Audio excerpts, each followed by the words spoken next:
On time. I'm positioned here in case we have anybody else joining via Zoom for the first couple minutes, and then I'll take my seat down there. So if we could call the meeting to order. And Liz, would you do the roll call, please? Yes. Hobb? Hobb not in the room, but in the meeting. Jacqueline? Present. Marty Mayo? Here. And Lisa, not here? Tim? Here. Will? Here. And I am here also. Is Barry not joining us? I'm surprised Barry's not here, and I'm also surprised Lisa's not here. Anybody have word on either one? I mean, I expect Barry to be here. He must be on the way. Lisa, I know, wanted to leave early, but she didn't say anything about coming late, so. We do have a quorum, so I think we'll go ahead here. Is Barry coming? He didn't say he wasn't. I spoke with him yesterday, and there was no indication. He's maybe tied up with something. And he sent us his stuff, yeah. Well, it's only 3:01. We have the agenda. Are there any suggestions for the agenda, or can we approve it? Any comments on the agenda? Here he is. Hey, Barry. Yeah, I looked at it again. Barry, did you put the, Support for Washington Farm Land Link? on the agenda, did you put the review committee for all the applicants, the RFPs on there? That's The RFP Evaluation Committee? Yep. Yeah. Okay. Under new business. New business under there. Any other comments? If not, could we have a motion to approve the agenda? so moved. Jacqueline moves. Second from Marty. If there's no further discussion, Liz, would you? I think we can just do we can just raise our. Just do, since we're all Is that here? right? That's correct. Yeah. Okay, that's good. And Hobb is looking on, but not voting, so. And Lisa made the point last time that if we should. Speak up a little bit. Lisa said last time, could we say all in favor and then all opposed? She would Okay. like to say both those. All right, voice vote. All right, all in favor? Aye. Okay. Opposed? No. All right. So we have the minutes of the previous meeting, number 199. Did people have a chance to look at those? Yeah. Yes. I was not here, so I don't know Lisa? exactly, but I wonder whether this was a mistake or it was not clear to me. On page 4, under the consultant's report, request for proposals for RENs, it says Lonick hopes to have the RFP posted to the town website by March 30th, 2022. In my understanding, that's actually the due date for the RFP, and the RFP was posted by late February. Correct. And it went live on, it was right 15th, after. something like that, 15th February? Yeah, 15th or 20th, yeah, so I wasn't here, I don't know what was actually That's said. that's a mistake, yeah. Good catch. Good eye. Yeah, really. Somebody who wasn't here. Yeah. You think it was the 15th? Yeah. Okay, any other comments or changes? If none, can we have a vote to approve? Can we have a motion to approve the minutes of the previous meeting? So moved. Marty moves. Second. Second from Lisa. Further comment? If not, all in favor? Aye. Aye. Opposed? Good. All right. Welcome and public comments. I'm not sure. I have to run back here and check again to see if anybody else has joined. Oh, there's via Hobb. Zoom. Is that Hobb? Hi. Can you see us? Waiting here. Hang on. Hobb, can you see us? I can see, let's see, Barry. Looks like Liz. Then maybe Tim. You don't recognize me because I have a dress on. You look very I'm small. all dressed up because I have a function to go Okay. to. Order for a moment. Okay. Rob or Pam, I see you're in attendance. Do you have anything you'd like to say? Unmute yourself if you do. No, this is Pam, and thank you for, you guys are doing great. got on time. Everything is perfect. Learning curve is working, and that's my comment. There you go. All right. All right, then, moving on to reports of other commissions. Do we have planning? Yes. Yes. So the main item from planning is that the Environmental Sustainability Task Force wants to encourage everybody to join in on the county township joint session that is being held by Zoom next Tuesday at 7. It's under Resilient Washtenaw. This is a session at which both the county plans and some township plans for climate action will be described, but it's also a session to elicit your views, your questions, your perspectives, your concerns. The link for that is on the township website under the Environmental Task Force, Sustainability Task Force page, or you can also just go directly to the resilientwashtenaw.org website. That's next Tuesday, the 15th at 7 o'clock by Zoom. Just another issue I'll briefly bring up is there is a proposal for a PUD at the Heritage Woods just west of Baker and south of Marshall Road, and we've been getting at the Planning Commission a lot of comments about how we balance agricultural land and agricultural land preservation with, these housing developments. And so I think, as we're looking at agricultural land, just continuing to think about what those parcels are and what the opportunities for preservation are. Clearly, there's some concern that, we need to be as active as we can be. Are you familiar with the parcel? I mean, personally, having seen it and walked it, or? I have not. I've only walked it from the edge. I wasn't able to walk the full site. I mean, it's largely an agricultural field. It's right there in the Miller Creek watershed, and the proposal was to do wastewater discharge to Miller Creek, and I'm not sure if that's passed. Mill Creek, isn't it? Sorry, Mill Creek. Yes, Mill Creek, Miller. What's next for a syllable? Mill Creek, okay. But that one was largely an agricultural land. The one across the street on Baker, that's the one that's more forested, right, on the east side of Baker. To the north? Yeah. Has definitely woods and other features on it. Right. I mean, Barry, you would be more able to convey the history of those parcels. For the Heritage Woods one, after many years of trying, I finally had a contact with the owner a year or so ago, maybe a bit more. This was in the development stage. They wanted to see where it went, if it didn't happen, and they were interested in conservation. So you think there's a follow-up appropriate at this point? Not right now. I mean, if it's been recommended by the Planning Commission? It was, although it was contingent on that approval of the wastewater treatment from Eagle. Oh, right. Yeah, and I did ask some watershed council people about that as well. I don't remember what the status of that is. You know what, maybe you and I should chat with Jan. Sure. Where is that property? It's Off of Baker? west of Baker, south of Marshall. So there are a number of farms just a little farther west on Marshall. Mm-hmm.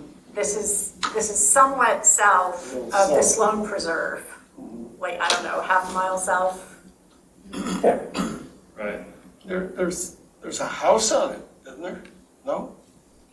On Baker, I think there are a couple of houses Right, that face there's a on Baker. little row of 4 houses on Baker, but the parcel that they're looking at is not. There is actually, wait, you're right, there's an old farmhouse, but that's not part of the parcel that's to be developed. That's going to be sort of partly preserved in this plan. And you said And you're that's getting, on Marshall. you said you're getting feedback, is it public comment? Right, feedback? public, Okay. there are a lot of members of the public who are, raising this point that this is a very agricultural area. How do we Yes. balance our agricultural land preservation with our development. I mean, this is the Baker Road corridor, which is right near an interstate interchange and near services and public transit potentially. So, you know, how do we find the right mix? And it's immediately east of the Brininger Dairy Farm, which is at the corner of Marshall and Thank you, yes, that was the Baker. name of it.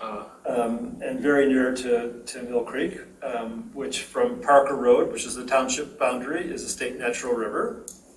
And it's across the road from the Davenport property, immediately across the road to the north. We don't have an easement on that property yet, but we do further to the west, all the way down to Parker Road. So this is the parcel.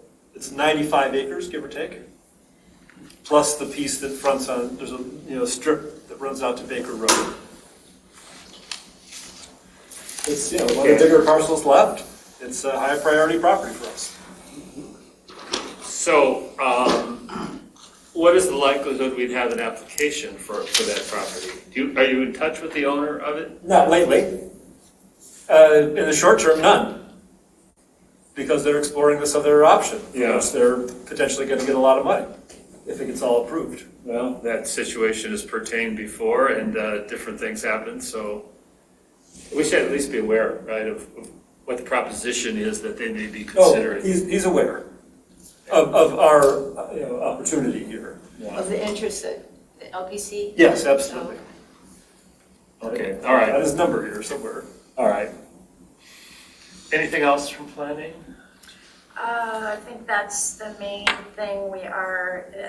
Planning is going to get going on the zoning ordinance amendments, which is the step that follows the update of the master plan. So that's in the hopper, but that hasn't started yet. Okay.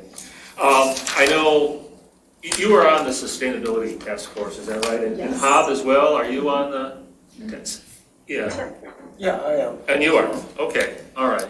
So do you expect a large number of people to come to this event? I mean, is it something that we should make ourselves present at? Jacqueline, I forget, is it virtual? It is virtual. It is virtual. It's a Zoom meeting. So, I mean, our hope is to get as broad a cross-section of people as possible. We are really strongly encouraging boards and commissions, staff, residents, anybody and everybody. There will be brief reports by the working groups of our task force and the task force as a whole to update people on what we're looking at. And then the county is going to talk about their programs, and the whole idea is how can we collaborate and work together so that we're not duplicating efforts. right. No, we're not overlapping, but we're also not leaving any gaps between our efforts. We don't want to reinvent the wheel, to spin our wheels. Okay, all right, thank you. And it's been fairly well publicized, I mean. It has, yeah, I'm hearing it. I'm hearing enthusiasm in the publicity too. That's good. Yeah, Jacqueline, I'm wondering if you want to mention the fact that we're being encouraged to register in advance. Thank you, Hob. You just mentioned I it. remember that because I've done that. And what happens is you get an email with the what you click on to go into the meeting. Yeah. All right. Okay, thank you. Parks and Recreation. Hob, thank you for sending a very detailed report of what you have planned. Okay. Do you have further comments to complement that? Well, just to say that 2 years ago, if I had been on this commission, we would be have a much different report. At that time, we only had one preserve that was open to the public. Now, 2 years later, we have 4. The Scio Township is becoming a place of where we have township preserves open to the public with parking areas and trails. I did want to mention, and Barry, you'll be interested to know that the Parks Advisory Board is grappling with connecting the north-south trail, between West Scio Preserve and Liberty Pond Nature Area. And I think we're at the point that we either need to tell the Parks Advisory Board that we're going to negotiate a trail around the wetland, or let them go ahead and try to raise $250,000, which I think is probably not the probably the most cost-effective way to go. If people recall, we have now cut the trail. So you can, except for that, unless there's ice on the wetland, which the last time we did this there was, you can walk from the parking lot at Liberty Pond Nature Area all the way to the parking lot at West Scio Preserve at the south end of Dino Drive. So it's pretty exciting, and we still have that gap. So I can pause here if Barry, you want to say something, or I can wait. You can wait till it's up to you. For your report from Parks, or? I just, the likelihood of getting permission to leave our property and go on to the Dale easement for about 100 yards. If you're ready to do that, I'm happy to make a contact with him. Okay, great. So that's sort of the main thing I wanted to make sure we covered. The other thing to mention is that Parks is, you'll be glad to know, as the manager of lands that this commission recommends and gets set aside as preserves and parks, is ready to start to think about design and, or I guess I would say, preparing to open to the public both the Mercer Preserve and the Van Curler Preserve. Now, how quickly that progresses obviously has to do with budget, money, and this sort of thing. Let's see. I have not had a chance yet on the behalf of Parks to go out and look at the newly surveyed property on Marshall. But if someone would like to join me, I'm going out next week and to sort of get an idea of where to put a parking lot on Marshall Road and run a trail up to what we're calling Mercer Road Preserve, obviously adding 30 acres to that. Finally, we're being asked to consider, Parks is being asked to consider incorporating pathway maintenance of our pathways as we build them into our purview. And so we're starting to propose budgets to be able to account for that cost. And some of you may know, I know Jacqueline knows, that the Board of Trustees has approved a purchase of a Kubota tractor, which can be outfitted with a plow to clear snow off the Z road pathway. And finally, we're the advisory board for Parks is talking to the township about the possibility of hiring of a full-time Parks director. If that person is hired, obviously once they're hired, whenever that would be, they would all oversee both the maintenance of the current preserves and also the opening of the new ones. Okay, thank you. And probably the highest priority in terms of parks is the protection of the great blue heron rookery. And we're very keen to learn what might be transpiring in terms of purchase of some of the land from the owner of what we're calling Woodview Commons in order to buffer, to maintain that 300-meter buffer around the preserve. And the final note there is that a volunteer and myself spent some time on the ice at West Scio Preserve, and took more time than we thought it was going to, but we finally have come up with a final count. The interns last summer said the rookery, they, at a quick survey during the active time of the preserve, of the rookery rather, counted, they thought 57 nests, and that actual number is, we now have confirmed, is 61. So we have a rookery of up to 61 active nests.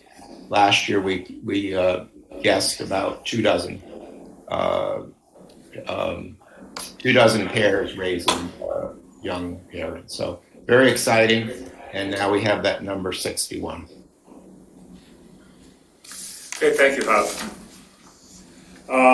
Next is the Trails and Alternative Pathways. You attended the meeting, Liz? So that was, the meeting was yesterday, and they talked about a number of things, but interesting to me was the Carlisle Wortman is beginning working on the pros plan, and Chris Nordstrom, right? Talked about that. It's super interesting. There's gonna be a trail feasibility matrix, which takes into account lots of different data points and puts them together township-wide to figure out where the priorities are for trails and pathways. And so this matrix is going to take into account things like the population served within the nearest quarter mile, social equity issues, connections to existing trails, parks, preserves, things like that. So how it would fit in with the work we do here, connection to a bus line, the number of easements, how difficult it is to kind of actually implement a trail in a certain location, whether there are construction issues like boardwalks or bridges that are required to increase the cost. So there are lots of these factors that are going to be in the pros plans. It was an excellent presentation that he did, but it helped me to figure out how what they do on tap overlaps with what we do here. And actually, Barry, he said he works with you. Yeah. Right? Krista. So, Yeah. so that's really cool to me. That says that, we can coordinate. TAP also talked about the Scio Ridge upland, sidewalks in the Scio Ridge upland neighborhood, which apparently is the most densely populated area in the township. So that is off of between Scio Church and Liberty. And so it's a total of 4 homeowners associations in there, and there are lots of houses. I don't know, 600 maybe. It was a whole lot of residences, but no sidewalks. And so you've got kids going to school, you've got people walking their dogs, people, going to, catch the bus or something, and they can't. There's a bus stop, but there's no sidewalk to get there. So that is a top priority for TAP in figuring out how much it will cost and putting sidewalks in there. And it may be phased in over 1 or 2 different budgets, I think. Okay. And the last one was Encore at Heritage Woods. They talked about that too. And it sounded to me as if it was much farther along than even what you were saying, Jacqueline. It was kind of new conversation to me because they showed a picture of it and they showed. They have a site plan. Okay, They yeah. had preliminary approval from the planning commission. I'm sorry if I wasn't clear. Okay. But that was contingent on Eagle approval of the wastewater, the community wastewater treatment. I see. Okay. So there's the public benefit, as I understand it, would be a pathway starting at Marshall Road and then going down the east side of the property and out toward Baker Road. So there was a little, picture of that. And anyway, of course, I would prefer that it's conserved, but I know that sometimes things like this happen. So, and that's my report. Thank you. Yes, you're welcome. Could I follow up with just a quick question? It sounds like this pros plan presentation from Chris Nordstrom could be really useful for us to have at some point, maybe, just so. It was excellent. He did a great job. So is it actually a document? It is, well, it's going to be, they're starting work on it. He just gave a PowerPoint presentation and showed us how he's putting it together.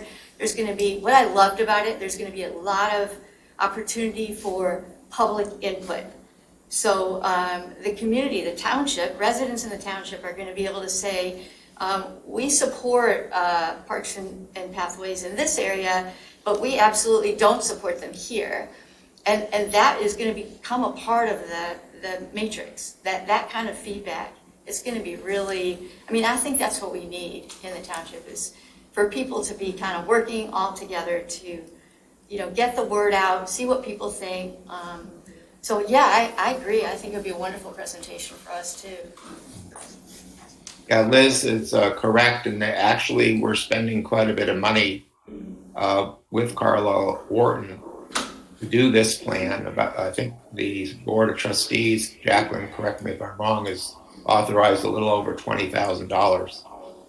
So this is going to be a very comprehensive planning document, and Liz, as you say or said, we want as much input from the public as possible, because our current PROS plan, which is 4 years old, will no longer be useful at the end of this year, and we cannot actually apply for state grants unless our PROS plan is up to date. So that's the reason that we're pushing ahead to do the planning and to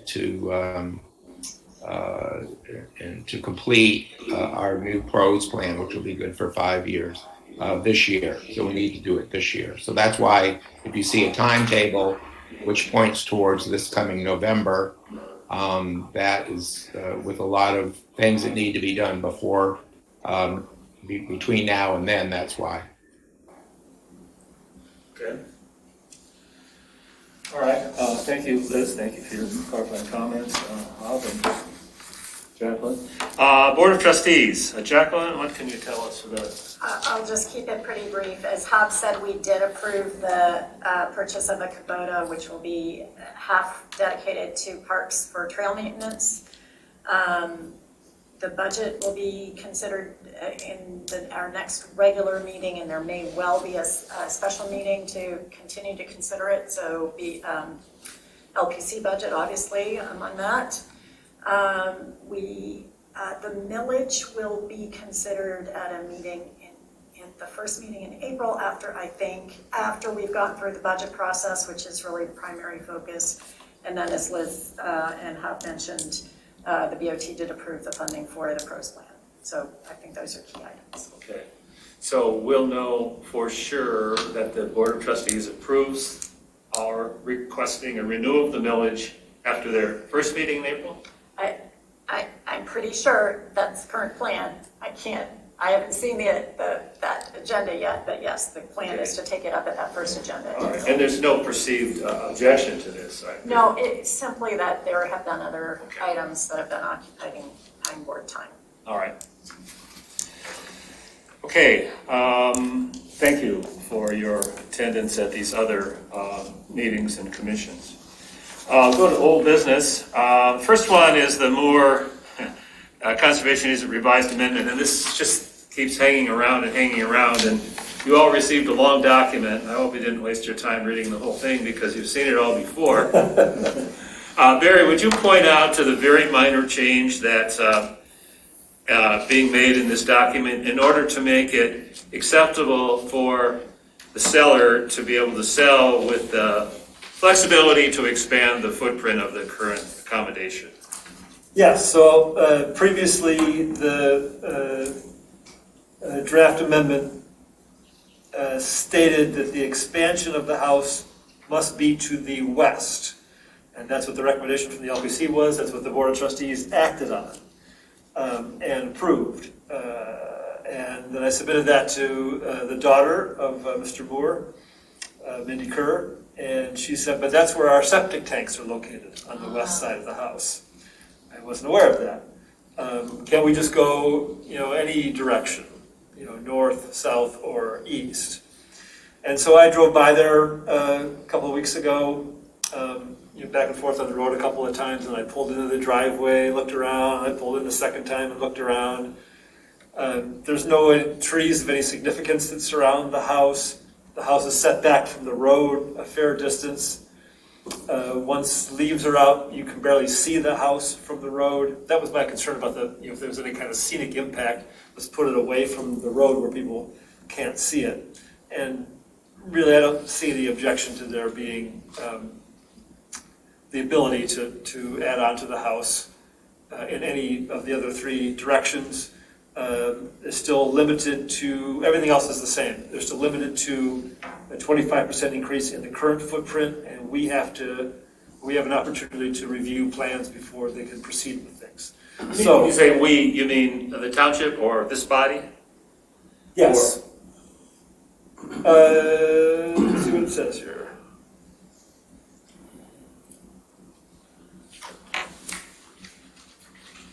Grantee must provide written approval of the plan. Grantee is entitled to a written notice, grantee being the township, not less than 60 days in advance at the address cited above. Grantee must provide written approval of the plan. So I would think that would come before the LPC. Okay. Not specified, but. All right, and as regarding this, I see we don't have to sign this. It looks like Will Hathaway will sign, but is there any further action that we need to take in order to? Need to recommend this change in the amendment. We're going to go back to the Board of Trustees at the next March meeting. Second March meeting. And then we could be done with it. It could be signed and recorded. Mindy's been informed that the expenses for doing the recording and any other closing fees are her responsibility, not ours. So it's just a matter of deleting the words, the expansion must be to the west. Everything else stays the same. Okay, so just, you take out that language and then we're done. Yes, Okay, exactly. very good. So at this point, we should vote to approve. Is that correct? Yes. All right, so Hob accepted. The rest of us are able to vote here. May we have a motion to approve the amendment as stated? From Tim, And I'll second support, Liz. yep. All right, and can we do this as a voice vote also? Yeah. So, yeah. All in favor of recommending approval of the amendment to the conservation easement, say aye. Aye. Opposed? Okay, is that adequate authority, Barry? Quite. Yeah, we're all clear about that. Next item is the Woodview Commons development, which you'll recall is a PUD, which is quite close to our Heron Rookery and existing properties. And last we heard, there was negotiation possibly to rearrange their plan. And Barry, would you like to tell us where things are now based on your inquiries? Yeah, so as you said, the previous site plan was approved by the Board of Trustees, and so could be implemented if the developers so desire. They heard our request for having more of the woods be maintained, and I think they had some different ideas about what they wanted to do on the property also. So they've come up now with a revised proposed site plan. So this still needs to go back to the Planning Commission for their approval and back to the Board of Trustees for their approval. But in the meantime, I provided you with their sketch, which was just the cover of their two giant piles of paper in their full-size sheets. And I thought that was the most descriptive picture of what they're proposing. And I couldn't find the old drawing, the one that's been approved. But my recollection of that is the woods on the south part of that property, the north part of the woods is an upland oak hickory forest, and the south part is a lowland maple swamp, which is where the Heron Rookery is, further into that swamp. And they were proposing to run the trail that they're going to install on the property right at the boundary between the upland and the lowland woods, much further to the south than before. And we're going to clear cut all of the upland woods in order to put in some units of housing, apparently. So this revised drawing moves that trail quite a bit to the north. It's not all of the upland woods that would be retained in this drawing, but most of it. So we had previously talked about as much as 50 acres. It's south of the swale that runs from the western boundary to the northeast across the property. one of the many branches of Honey Creek. We were proposing everything, including that, everything south of that, including a couple of fields for conservation, and that's about 50 acres. I don't know what the previous amount of conserved land was going to be. It was the low woods, which was not developable anyway. But my measurement of this drawing is that it's about 30 acres in size, just the southern woods, and then they're still retaining the swale in the middle. It gets crossed by a couple of roads and some pathways and so forth. So it's separate from the woods on the south. That adds a few more acres, but really the southern woods is now about 30 acres in size. It includes a lot of that upland woods. They're not huge trees, but they're decent size oak hickory forest. With very few invasives. It's a good quality woods, although young. So I'd say it's a substantial improvement over what their approved plan is. Okay. And do you have any sense of the sentiment of the planning commission now with this new plan? I don't. Do you, Chaplain? It has not formally come before the planning commission yet, but I know that the planning commission chair and the consultants have been working very closely with Woodview to nudge them toward protecting as much, as effectively as we can, the Great Blue Heron Rookery. So, I think that I think we're going to have to balance, they have this property, they want to do something, how can we make it be the best something? And I think the fact that they've moved out of some of the most sensitive area and kept the higher density portions to the north is really quite a remarkable concession, really, by the developer for this property. So again, I haven't seen the final plans before the planning commission. They will be coming up at a meeting soon. Okay. Do you know when the next meeting that you all have, or not Our necessarily? next meeting next Monday will not be on the agenda. Not next Monday, okay. Norma, do you have any insight? No, I just know it's the 15th, I didn't look at the agenda. Right. So Barry, did you find anything specifically saying that southernmost 30 acres, how will that be treated? Not specifically in the plans. I did have a couple of emails with the developer, Mr. Stolman, where he asked, would the ownership of the trail, I guess just the trail itself, whatever that's going to be in terms of width, and the ownership of the southern part of the property would be different.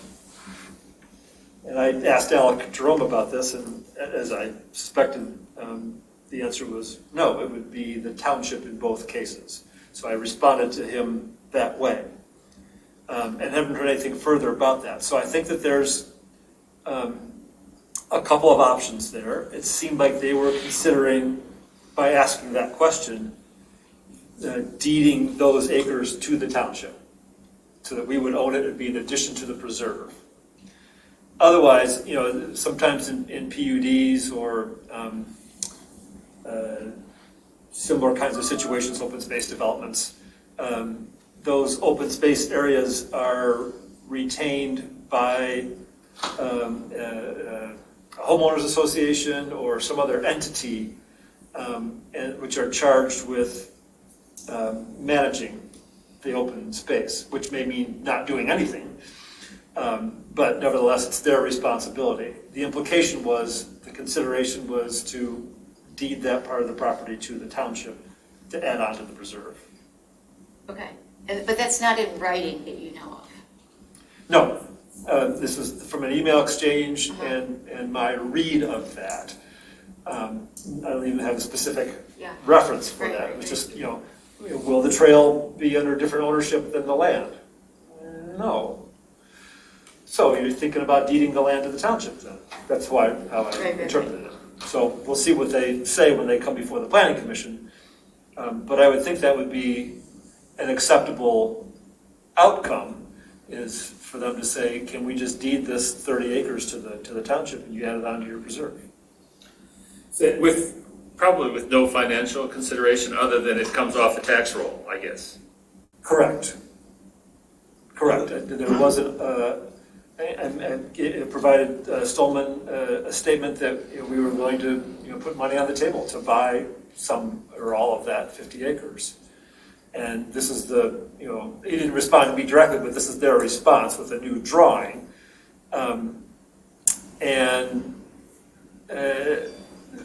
My understanding of PUDs is that you have to show some public benefit. And is that, this is the benefit. They're going to put in a trail, they're going to preserve, 30 acres of woods. So the challenge and the subtlety is that for the PUD to be successful, they still have to conserve 30% of open space on the land that they own. So whatever they give to the township is then no longer included in that calculation, which may be why they're not giving. I mean, again, I don't know the background on this. I know this came up in regards to another case, that if a developer simply gives land to the township, then they're no longer able to count that preserved open space as part of their planned unit development. They have to come up with another 30%. Right. Yeah. So it's a balance of making sure that they retain enough land so that they can say, look, we have our units clustered and we have our 30% open space. And I'm sorry, it might not be precisely 30%. I think that's it, but I'm forgetting the exact number. So again, I haven't seen this plan, but that is a challenge that developers face when they're contemplating simply giving preserved land to the township. So the whole property is shy of 90 acres. So we're looking at that would be about 30%. So is our variances an option? Well, I mean, I think if you look at this plan that Barry has done, I think if you look at this portion of the development, you can see they still have a fair amount of open space here, which is what Barry, you sent this to everybody, right? Yes, this is their revised proposal. Right, Lisa, sorry, Yeah. Yeah, did you we've see been this? looking at it. Yeah, okay. So I mean, I'm looking at these spaces here and here and up here, along here, some of those are detention ponds, but that's able to count in their open space. So my guess is, if this part goes to the county, they still have a fair amount of open space.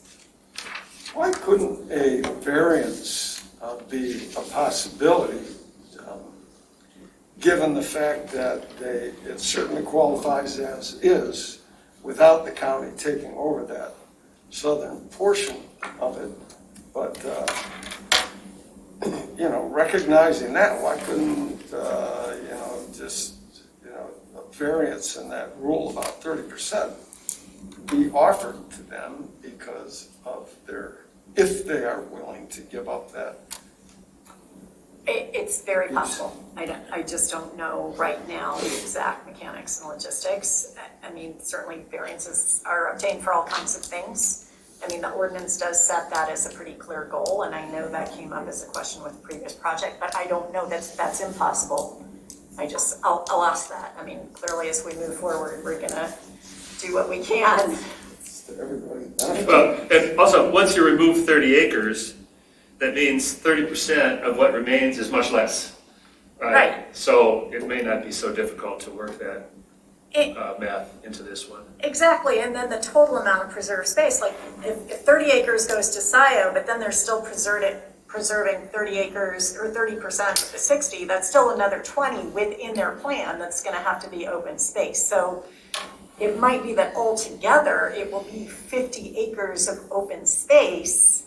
It's just it won't all be in the contiguous, totally natural area. There will be some of it interior to their project. It just seems safer to me to have it under as part of the preserve.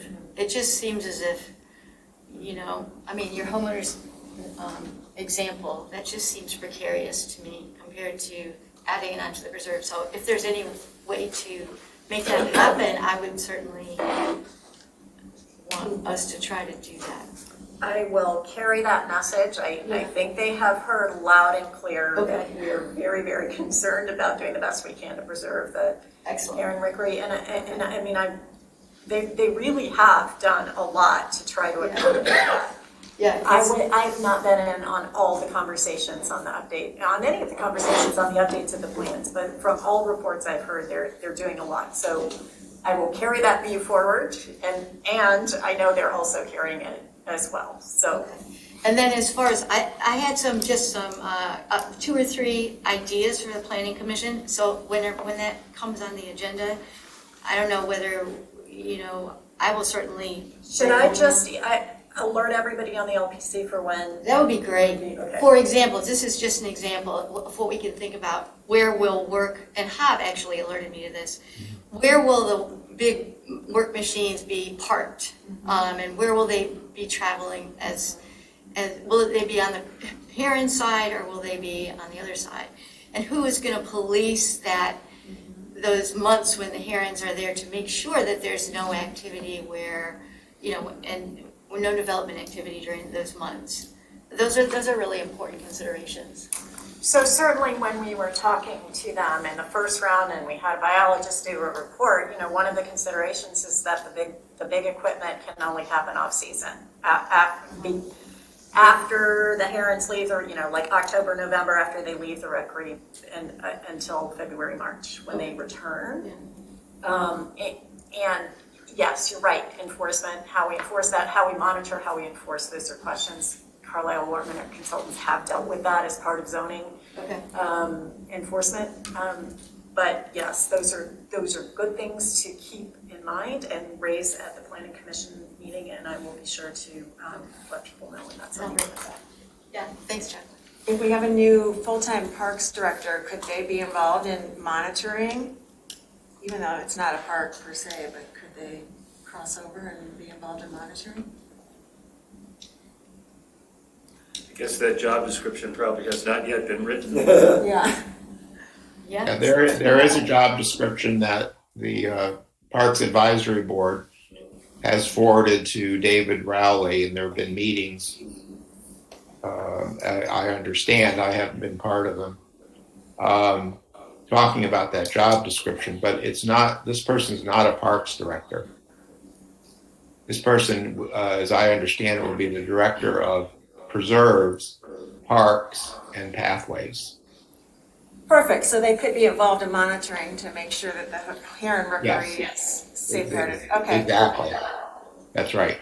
And in this case, if you want to, if this doesn't make sense to you, think of pathways as linear parks. If that helps. So our system of public pathways, the current concept is that they would be managed as linear parks and maintained, et cetera. Right, well, thank you. I give credit and compliments to those of you here who made certain we made our voice known about this, because I recall the conversation was, well, we don't have an application, but it looks like we don't need applications to have an influence on preserving important properties. So kudos to all of us, but particularly those of you who I know were adamant about we need to do something good for you. Liz in particular, I know, but I think everybody resonated to that idea. And Barry, right. All right. Please add Jacqueline, Will, to your list. Well, I know Jacqueline. And Everybody's been supportive of the idea, which is nice. We're not contentious about this issue. Yeah. Hob walked us through the bog. Yeah, he did. Okay. You're still trying to get the mud off your boots, right? I just got some new rubber boots, so I'm ready. All right, let's get out there. Yeah. Okay, the last item on old business is the Millage Renewal Committee. Now, I hope all of you received the message from Chris Olson of the Huron River Watershed Council concerning her interest in bringing together people from all the various land preservation commissions, including the city and the Watershed Council, regarding how do you keep a millage going, how do you pass a millage. And I think we're all invited to attend, but particularly those people who are on our informal millage committee. Yeah. Does it seem like a good idea? Yeah, Hob and I are both already signed up for that. You remember, was it March 14th? It's a Zoom meeting. Yes, Monday, It's Monday. 1:30 PM. Okay. So everybody's invited. Yeah, yeah, I'm signed up. Yeah, yeah. I think, it just in terms of getting things done in township government, it's probably useful in itself apart from the content, but the content is very specific to one of our concerns. All right, and again, we're not discussing millage strategy, but is there anything that's useful to discuss now prior to this meeting? Any comments people would like to make? Comments only? Well, Okay. I would say that I'm planning as an individual, not as a representative of the LPC, to attend that meeting on Monday. And I'm hoping that everyone sitting will also do that, just to familiarize ourselves with how to go about doing this in a way that is effective and make sure that it's done correctly and legally. Right. And effectively, I think that's one of the things And that effectively, right. the Watershed Council, produced this booklet, very handy and helpful and informative about how to run these kinds of campaigns. And I'm very appreciative of Chris for having reached out without any prompting because she recognizes these are very effective programs for what the Watershed Council is trying to accomplish, which is maintaining water quality in the river and other things. And so she's called this meeting, and it appears that there will be 4 villages on the ballot this year: Scio, Webster, Northfield, and Dexter. 2 renewals, 2 new ones. And I think it's a great opportunity for people to, many of you I think are all new to this, and certainly the people in Northfield and Dexter are. What do you need to do, in order to get this thing off the ground and, and run a campaign. It's not a huge undertaking. Scio, It's Webster. not minimal either. What's the 4th one? Northfield. Webster, Scio, Northfield. Webster. And Dexter Oh, okay, got it. Township. Okay. Barry, do you see synergies? You've been through this. I never have, but do you think it's synergistic for the townships to try to, be promotional about the millages together? I think there's some benefit in terms of the broader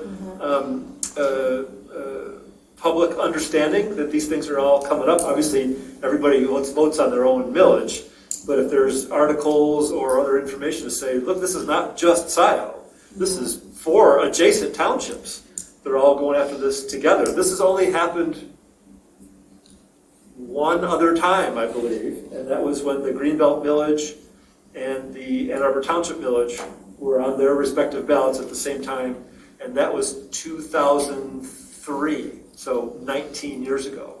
I think every time since then, every other millage has been standalone. It was the only land preservation millage on any ballot in Washtenaw County, between the county and the townships and everything. Well, we've got to have our own group promoting this, right? Yeah, but I think there's advantage to knowing. That's in process. There's advantage to knowing that other people are doing this also, and you'll probably pick up little tricks, and we'll probably be able to share some tricks with them. I think the synergy is being able to say, how do you do with this? Where did you start a bank account, and who do I file this paper with, or whatever it is. Like, there's a lot of benefit to having that. Yeah, we just don't want to confuse the Scio Township voters with No. Yeah. too big of a. No. One thing I think that would be helpful is at having relevant information on the Scio Township website. I noticed that for the Land Preservation Commission, the last report up there is 2020. And, we might have a lot of people say, oh, that's taking too much property off the tax rolls. Really showing the benefit of this so that when they so we can have an updated report up there showing the benefit. And some of that can be, informational stuff can be on the township website, and we are welcome to add additional stuff there. Separate from that, there should probably be a website for the campaign, and one for Webster and one for everybody to say, here's why we're doing this. Well, as an individual, I've got this to-do list of things that we'll hopefully be pursuing, and but that's separate. I can't really talk about it here. Hey, Formally, we'll maybe Lisa? learn about it at that meeting. Yep, that's fine. Lisa, I just wanted to let you know, and I think you've already seen it, but Chris Olson from the Watershed, Huron River Watershed Association, I have forwarded to each of your personal emails per email. So if anyone's sitting there saying, hey, I want to be involved in this campaign, but I'm not really sure I've seen the email, each individual I sent to you as an individual, her email. So we'll give you the information you need. And maybe there could be some, maybe that group will have some synergy in terms of a slogan or marketing strategy so that there's a common message. But then, save our Your mind space, is working Dexter, there, save I our, see that. yeah. So, and the group will probably maybe have a Facebook community page, so it's easy to spread the word and share related documents. Yes, So, all of that. all of that. It will be a different undertaking for the newbies, because they're coming at it with a new tax. And we've got the benefit of saying, we've been at this now for 18 years, and here's what we've done. You got preserves and so forth that you can go to, and all these, easements and so forth. But nevertheless, I think there's just a lot of information that we can share amongst ourselves. There's a lot of pent-up enthusiasm here, I see that. That's very good. Yeah. Okay, if we can move on then to our new business. How many people were at the open house? Just about everybody, you unfortunately didn't. Everybody but Lisa. It was really an interesting I had to go event. see my No worries. 96-year-old It was, father-in-law. well, you're excused, that's okay. But it was really a very interesting I event. know. It was, I was texting with half of you during it. yeah, well, we got to meet some of the people Barry deals with all the time. So what's the big takeaway? There's way more interest than, it was about the amount of interest that I was thinking there would be, but having only heard from 2 people ahead of time, I didn't know what to expect that day. Yeah. So it was like fantastic. It was 50 or 60 people. That's not, there were, groups of people, so it wasn't, 50, proposals that are gonna come in the door. But I think we're gonna have, at least have 2 good ones that I know about. We're likely to have more. As of today, there were none yet. Was it awkward at all with different No. people vying for it, both there at the same time? I No, didn't find it that way. no, it wasn't. Bob took one group off in one direction and Tim took another group. It wasn't like there were signs, like if you want to see the north part, you want to see the south Yeah. part. And then there was the house, which didn't create too much interest.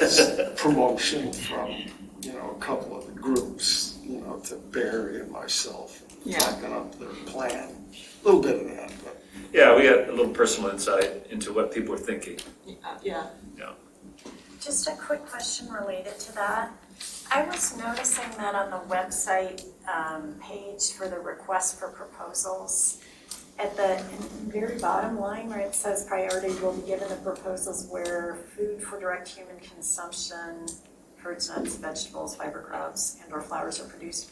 I wonder if we could add animals, because I think Yes, thank you. it has been pointed out to me by a local farmer that a parcel this size really is way more than you need for vegetables. I mean, fruits, maybe you need more land, but that this is a prime site for raising livestock. And somebody mentioned that the other day, and I Yeah, there said was that- someone who was and interested, but I want to make sure that anybody still looking at the website would pick up on that. Yeah, I will do that. I forgot to do that. I did make a couple of other changes since that date. One was that we stated that the building envelope was 3 acres in size. It's since changed because of the location of the approved perk site to 5 acres, so I had that changed. And also, there was, the old survey was on there, so I had that changed, and maybe 1 or 2 other things too. But I forgot about that one, so I will. So you're saying that they can grow animals on that property too? Right, livestock, cattle or pigs or chickens or whatever. I just want to I mean, we haven't excluded it. I just want to make sure that we're inviting a full range of proposals. Yes. Because it would be, for instance, an ideal place for And certainly, cattle. one of the two that we will receive a proposal from is a Cattle farmer, Yeah. yes, who was happy to talk to anyone he could. Yeah, I heard talk of cattle, pigs, chickens, sheep, and horses. So it's in people's minds that that looks like the right place. Okay, well, the open house at least drew those, but I want to make sure people are only seeing it on the website, they're also getting that message. Yep, I'll change that. So we have an RFP evaluation committee, correct? We don't, I don't think formally at this point, but my proposal was to actually have the LPC endorse that. And the suggestion was that Lisa and Tim and Liz would be the three people, along with me, that would review the proposals that come in. The deadline's the end of this month, and the idea was that we would review them, have some discussion or a meeting or whatever. Because it's only three of us, we don't have to call a special meeting, we don't have to call a meeting, because it's not a quorum of four. So it could be a committee that we can operate, and then come to the April meeting of the LPC and say, this is what we've found, and make some suggestions about what the better candidates were, and that the LPC would then have the ability to make the recommendation to the Board of Trustees at the April meeting. And in the best of circumstances, it would be on the second April agenda for the Board of Trustees, and which is the 26th. That's kind of late in the month. And the best of circumstances was we'd have somebody lined up and we'd be able to close on the easement, which we have to do by April 30th, and close on the purchase of the property after the easement's in place. That may not happen, but it's a nice little fantasy. But ideally, we'd still have the Board of Trustees endorsement at their second April meeting, and so we will be able to move that property into new ownership as soon after that time as we can in May. So it does appear that for our April meeting, it will be on the agenda probably to approve the bidder, the candidate that your committee suggests, or at least describe what the best options are among those proposals that you've considered. My idea is that the four of us would just look over the ones and say, this one, not so much, but here's three really good ones, and here's why, and sort of distill that for the full group to consider. So after this meeting, do you want to figure out when and how we want to do that? Yeah, we can do it by email though. Yeah, okay. Because we're talking about after the 31st, which Yeah. is the cutoff. So but we can look at our April calendars sometime soon. So the April LPC meeting would be the second Thursday, right? Correct. Which is the 14th. So that's when we want to have all of those reviewed and sort out the three or whatever Yeah. that we recommend. Yeah, I think we should. To this group To the here, full group, correct. and we will discuss it and choose one Yes, at that time. at the April LPC meeting on the 14th. So we have 2 weeks between the deadline and the meeting, basically. So do the three of you agree to be on this committee? Yes. Okay, so you're appointed then, you can record that in the minutes. Yeah, I don't think there needs to be an action about that per se. You don't think so? All right. A committee has been, formed Okay. for that purpose. So I will be traveling during that April meeting. I'll be out of the state. Can I participate still? So you can do like Hob, Yeah, that's what you can and do. be present and comment, but you can't vote. I cannot vote. Okay. Okay, So make your sentiments known in your little committee and. sure. But that's good to know. And Hob, if you're not planning on being present in April, then we have to make sure we have 4 people, that we have a quorum so we can have a meeting. Yeah. So if 2 people are A little out, squeeze there if we don't. not Yeah. present, I should say, not per se, but You're likely to be here, is that right? Liz, I'll be here. Lisa, Liz, you are. I'll be You here, are. and I offer our huge deck, so if you, after you send us the RFPs, if we, the four of us want to get together, because it seems like an early spring, the bluebirds are already making nests in my yard, so maybe April Fool's Day or something. Okay, I think we've resolved that we have a plan there for that. Next is a recommendation letter, which I think was included in Barry's packet, for support of the Washtenaw Land Link proposal. That I got from Tim. Okay, Tim, you want to make a comment on this and just tell us Yeah. what you're thinking? If you have read that, I just want approval from this council, this commission, to support the Washtenaw Conservation District to take up the mantle of the Michigan Farm Link site. And we are, the small group that is working on raising funding for the WCCD is putting in a grant proposal on the 13th of this month. And so we want to collect all the letters of support that we can. And so this is a good one to get, and I think the Washtenaw County Environmental Council is going to issue a letter of support, hopefully the Sustainability Task Force. So. Okay. Do you have a printed form of it? Or shall I, say I'm supposed to, you've indicated I'm the likely signature here. Did you bring by chance a printed form today? I did not. I'm sorry, Jack went at it. print it out, what? Well, no, you want this is to be sent to Megan Delu, Director? Mm-hmm. And it's to come as an official recommendation from this body, is that correct? Yes, and I don't think what was your question, Jack? Well, I have it if you need it, but I thought maybe if you added one more sentence just to specifically say how vital the land link will be for our new and expanding effort on our Buy, Protect, Sell program, I think that would just make it even more powerful, that like we really need this now. Mm-hmm. So I can do that. I don't know if you're still open to revisions, I didn't. The relevance of this to the efforts of our commission. Right. And what we're trying to do. Well, and if you, Specifically mentioning Buy, Protect, Sell, because that's, our new policy.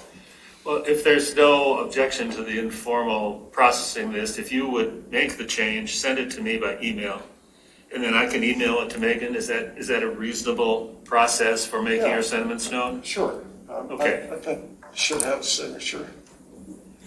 Or whatever, should. Okay. I can probably come up with a graphic form of my signature to drop in if that's what, if that's the trivial need. It'll come from my email address, so.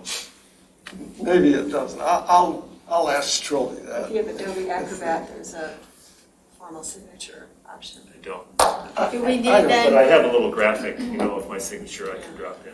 I just do a picture. I literally sign my name, take a picture, and then insert the picture in the document. Okay, all right. Do we need then any sort of resolution authorizing you to sign that on behalf of this group? Or not? I think that's a good idea. So, What?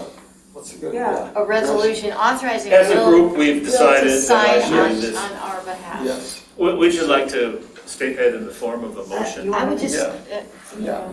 oh, I would- Go, Tim, yeah, you do it. I would be pleased if I could get the support of everybody here in the commission on this letter of support for the WCCD to take over the FarmLink website and develop it. Is that Okay. a Second clear that motion? We'll call it a motion, okay? Yeah, I Tim, think if you say, rather than I would be pleased, just say I Yeah, move yeah, that. I move that we approve the letter of support. and authorize Will to sign. Yeah, and authorize. Okay. So, thank you. A second to that? Exactly. Okay, lots of seconds. All in favor? Aye. Aye. Opposed? Easy. All right. I'll look forward to getting that as an attachment to an email. Yeah, I'll do it. And I will similarly modify with my signature and make sure I have Megan's. Should I send it to you or should I send it to Megan directly? No, send it to me, I'll get it to Megan and Trilby, and Trilby's putting the grant application in, but she's So, working and it's with Megan it's on it. timely here. We need to get this done. Yeah, so Okay. I'm gonna get that to you tomorrow. I mean, you can just print it, sign it, Photograph it. yeah, make a digital copy of it. Okay, Send it back. okay. Not sure I'd know how to do that, but. We'll work it through. All right, and then we're now at the open session consultants report. Barry, it's all yours. Did you Yes. need to present anything on the screen? If so, I can make you a co-host. Maybe we all have your notes and things. I sent it all to you, so if something comes up, maybe we'll do that. Okay, But if not, then we'll just plow through. did you print it? So is, I didn't print that. Oh, yes, I did. I'm not a very good conservationist at printing. It's okay. so as Will indicated, the presentation on the priorities of the LPC going forward was postponed from this first March meeting to the first April meeting. We also expect that there will be a vote to formally approve the recommendation to put the renewal on the ballot in November. I wanted to say a brief mention about Greenbelt staffing. Some of you may know a fellow named Dave Borneman, who's run the city's natural area preservation program that manages the city parks for biodiversity. Dave is retiring after 30 years there. And so the city decided they were going to combine Dave's full-time job with the Greenbelt program, which is also a full-time job, into one job. And Remy Long, who's been running the Greenbelt program now for several years and has done an extremely effective and valuable role there, applied for it. He asked me to write him a letter of recommendation, which I did, and was crossing my fingers and sweating it a bit that he gets the job. He's just been invaluable to us. He's the one that's spearheaded the new RCPP, the Lake Erie RCPP proposal that gets all of the partners, including Scio, $7.5 million of dedicated federal funds, and this time not just for farmland conservation easements, but for easements on natural area properties also. So broadened the scope, got us a whole chunk of money, and that is a renewable thing. So as we've been doing with the previous RCPP awards, we're plowing through them. We have 5 years to close them. I think that we're one of them's closing out in 3 years, and one of them I think maybe 4 years. But we're able to go back to the Natural Resources Conservation Service and say, look what we've done. I mean, we've said we've accomplished more than what we said we would do, both in terms of acres and matching dollars and so forth. You should give us more money, and they did. And now we can roll that over now as well, as I understand. So when we blow through the next $7.5 million, we can go back to them and say, we could use another $7.5 million. And so, and Remy is the one that really spearheaded all of that. So I was nervous about, what if he didn't get this job? We'd have to break in a new person, and fortunately, he got the job. Oh, That's good. great. Yeah, So his work is doubled now? Is that what happens? essentially, yes. I don't know how he's going to pull it off. I looked at that job description and went, yeah, You got a raise. yeah, man, it's a great job, but holy crap, that's a lot of work. It's coordinating the huge effort that they do in the city for burns and volunteers and invasive, all that stuff that they do, education. And then still doing the Greenbelt stuff. So one of the potentially positive things I think coming out of that is he is not going to be able to be the lead agency on as many projects as he has been in the past. And so what he's indicated to me was they're, at least temporarily, maybe long-term, shifting into more of a grant-making entity, sort of like the federal program is or the state program is. So the more we can, bring projects to him within the Greenbelt boundary, and they've got the funds for it, then they'll, provide the funds, but they're less likely to be the lead agency on other projects. So I just wanted to share that with you. We're still waiting for the Lake Erie RCPP guidelines, so we don't have the ability to apply for those just yet. The old RCPP and the regular annual federal grant program deadline is tomorrow. But for the new RCPP, which is from the more recent Farm Bill, they haven't provided the guidelines yet, but it appears that it's going to be more of a rolling deadline, so there won't be a March 11 deadline to get your properties in. We can put it in, I think, anytime during the course of the year. So that's to our benefit also, but don't have that nailed down just yet. That's all for those sort of other items. You may have heard that we closed this little conservation easement deal on the Andrus Trust property. Did that get out at all? I don't know if you heard about that. It's just a $1.7 million project, but we closed those on 18 February, so just several weeks ago. There was a great article in MLive that I think I circulated to everybody. There was also a very nice piece in the Sun-Times News, the weekly rag that comes to at least the rural areas. I don't know if Ann Arbor mailing addresses get that, but it's online also, with a couple of nice pictures. And they printed my press release verbatim, and they gave me credit for it as a guest contributor, and gave me photo credits also. So hats off to them for that. But I mean, that's basically how those papers go. If you can write decently and have a good story, they're just going to print it. They don't have to send a reporter or have a reporter call you. They just print the damn thing. So good run in there. There will also be a piece in the upcoming township newsletter, not only on that project, but also a sidebar about Buy, Protect, Sell. Good. So that's coming up. So with those closings, the millage account was substantially increased. We got almost $1.2 million back. So we've retired the mortgages on the property. The trust owns the property free and clear. So in addition to the funds, I think we had about $500,000 in the account previously. And then we just added $1.2 million to that. And of course, there's this tax collection that's just tied up recently also. So we're in good shape on funds right now.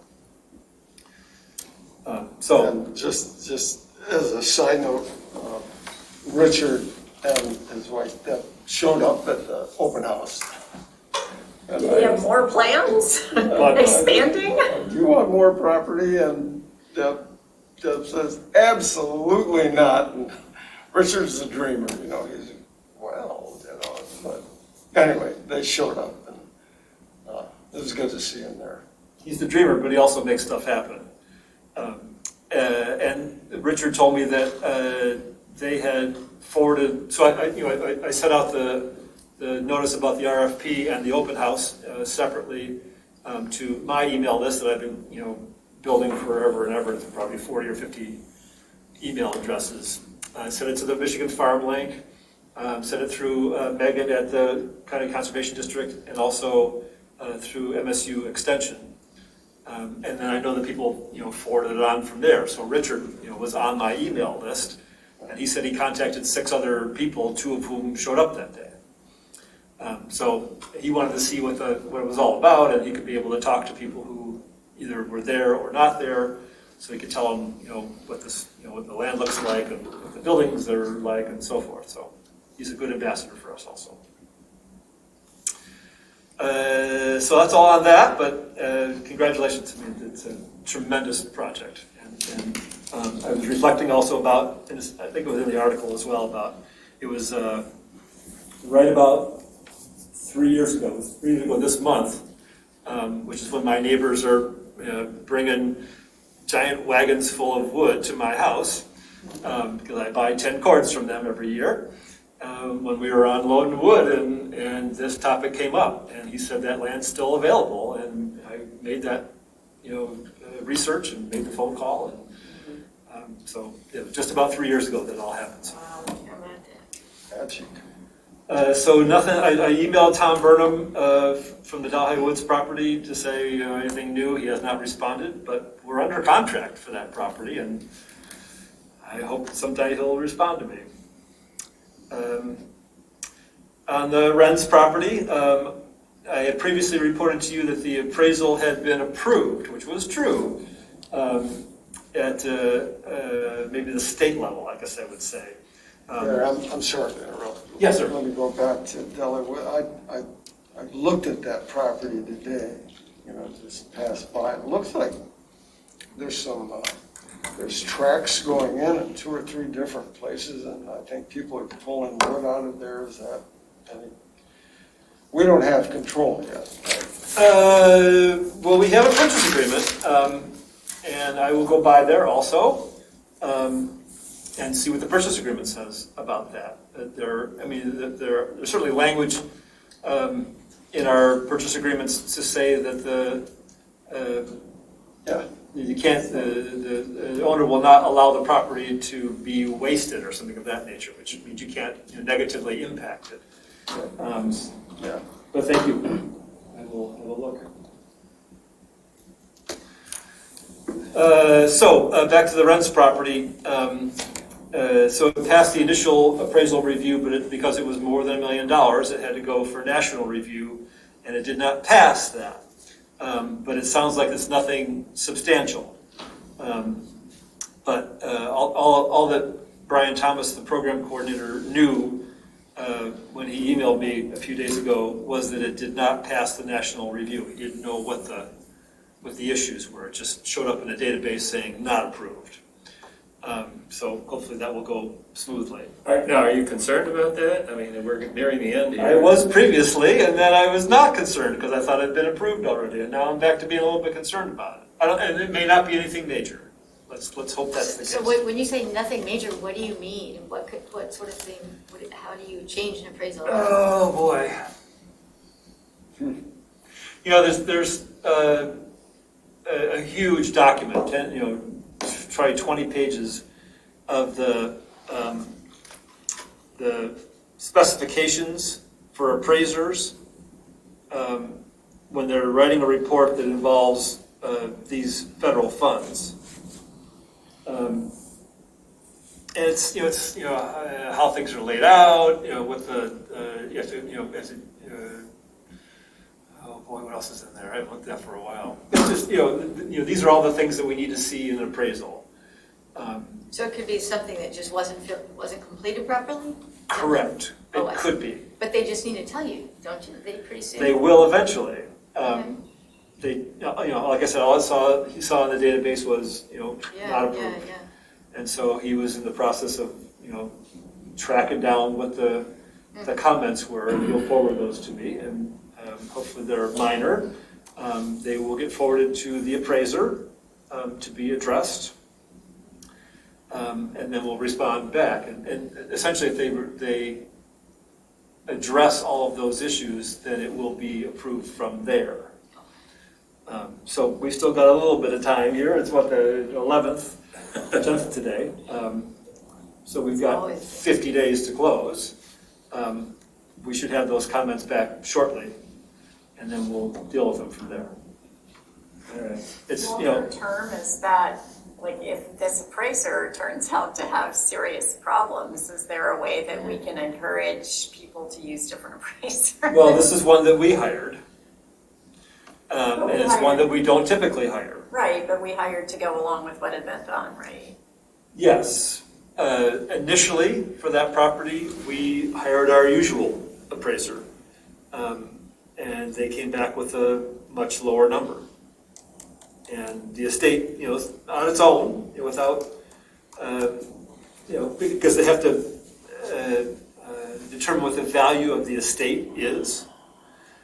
And one of the things they do is, you got property, you hire an appraiser to figure out what the value of that is. And they chose that appraiser on their own, without any consultation. So, and then we sort of got stuck with them. So we got stuck with it, but in fact, there was a concession in the price by the state. Correct. So does that figure into the appraisal consideration by the funding agency? No, no. I think it's more the structure of the report, I think, more than anything. There could be some accuracy issues also. That's a possibility.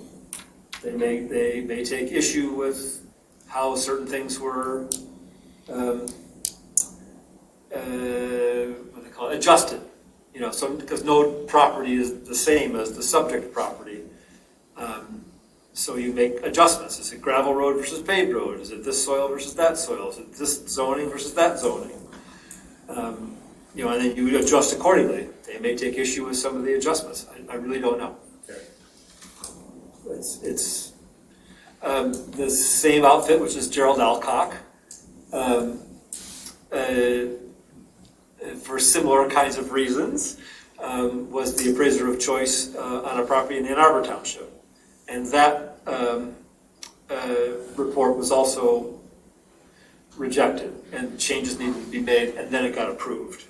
And it was the same amount of money in the end, but it was some, you know, I don't remember what it was now. They needed to structure differently or phrase differently or whatever it was. Okay. So I'm hoping it's something similar. That's concerning if they're not learning their lesson. Well, I think Barry is correct that every appraisal is different and people disagree on how adjustments are made between properties that are similar but not identical. So, Well, in any event, we'll cross that. Yeah, that's another matter. But it's also, I think it's more the structure, the format of the report. And I'm a little frustrated by that, Jacqueline. You know, and when we were hiring them, I said, this is what happened at this other one here, and here's the appraisal specs for this. And, you know, we want to make sure that you understand what you're charged to do and have learned that lesson from over there. And again, maybe it's a minor thing, but that's, you know. All right, we're drifting a little bit away here. Barry, would you be sure to let us know that the appraisal has been approved? And so Absolutely. we're all concerned. Separate from that, all of the other documents have been submitted for state and federal review. That happened a couple of weeks ago, so actually more than a couple of weeks ago. Because the federal program generally wants 60 days to review all of the documents, and there's it's the survey, and it's the environmental, and it's the easement, and a bunch of different stuff. And I think I did it with 80 days ahead. So hopefully that will all work out fine. So I mentioned that the building envelope was expanded to 5 acres to accommodate perk sites.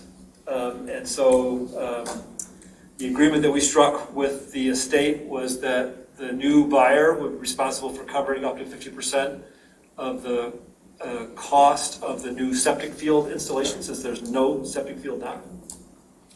Up to 25 grand, so if it's more than 50,000, that's the cap on what the new buyer will have to provide is 25. And there's 3 options there. One is to keep the same house and build an engineered field, which is 50 or 60,000. One is to keep the same house, use the perk site, which is some distance away. It would involve a pump station to get the wastewater up there. That's a $40,000 or $50,000 undertaking. And then the third option is to raise the old house and build a new house closer to the perk site, which is about 20,000. So those 3 proposals are in process. I went out there a couple of days ago. When we were out at the site, actually, on Saturday. I went out to see where those approved perk sites were. And as I looked a little further, I thought, oh my God, there's a whole other huge pile of trash right there that I hadn't seen before. It was substantial. And so I notified Pam Martin to say, we're not going to buy a property or an easement on a property that has a huge pile of trash out there. It's, like old farm dump stuff, there's an old gravel pit there. We had seen stuff in the gravel pit previously. This was another part of the gravel pit that was all full of brush and stuff like that. And when the leaves were out, you couldn't see it. But now with the leaves down and, some area cleared for the backhoe to scoop out some dirt to get a perk site, suddenly it's all there. So I met out there actually with Christy here from the office, her husband, who did a lot of cleanup there previously. He and I met out there a couple of days ago, and I said, that's gotta go, that's gotta go, that's gotta go. So he's writing up the proposal. Pam understands that it's their expense. It's, not inconsequential. And they've got Lucky you found it. 50 days. Yes, I know. Very much so. It's happened a couple of times. We think, God, I've pretty much covered this whole property. Oh, there's a place I didn't cover.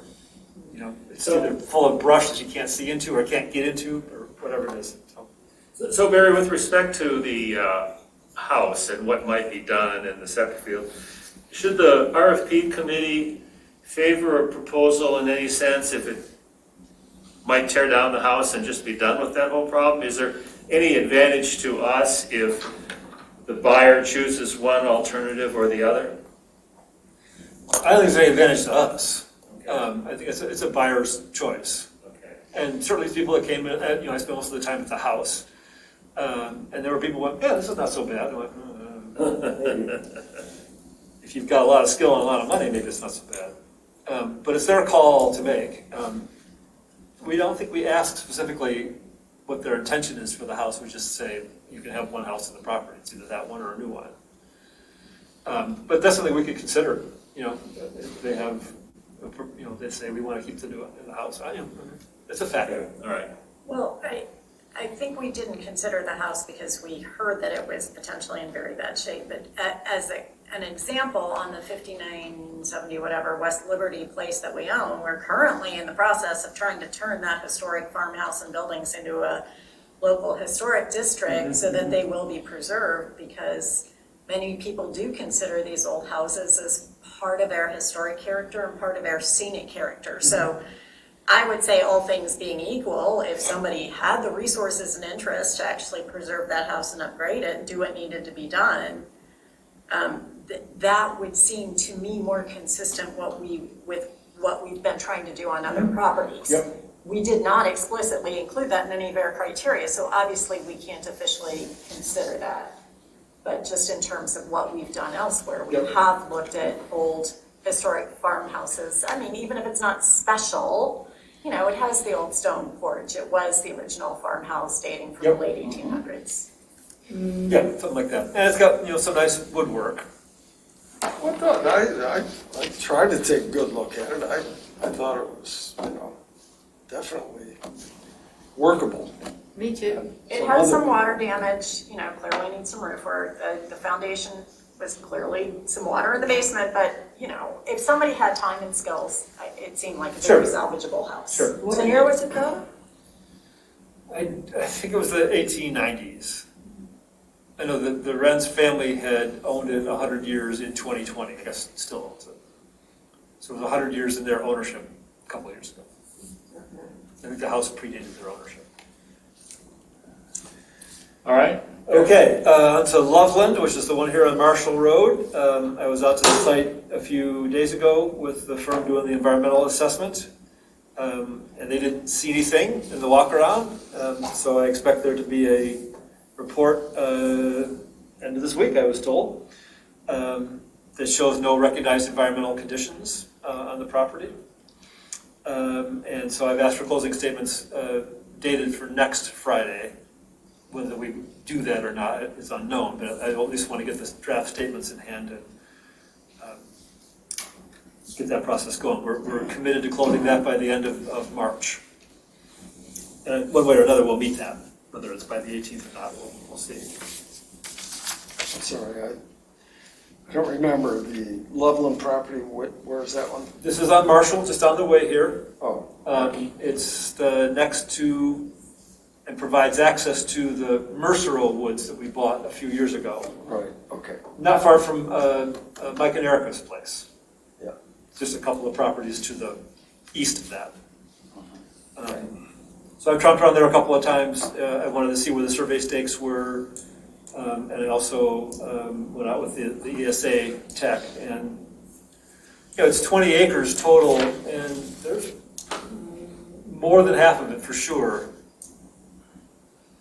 Maybe 12 to as much as 15 acres. That's in the nice older woods on the property. There's the scrubby stuff up near the road. But it's really quite nice, and it's adjacent to the property to the north that we have an easement on. That's a similar kind of woods and gets us access to the other nice woods that we own off in the distance that we can't get to very easily now. So it's a great project. And then finally, for this part of my report, the Wisely and Fix property, this is the one on Joy Road that's going to get us access to the Van Curler Preserve. I went out there the same day with the ESA tech. They've done a good job cleaning everything up out there. And so I expect a report on that also by the end of the week, saying that it's got no recognized environmental conditions. The survey was updated for the seller's request. So we're buying just shy of 9 acres out there in the end. And then we're trading them a little less than a third of an acre, just over a quarter of the preserve. We only needed, as it turns out, 50 feet of frontage on Joy Road of preserve.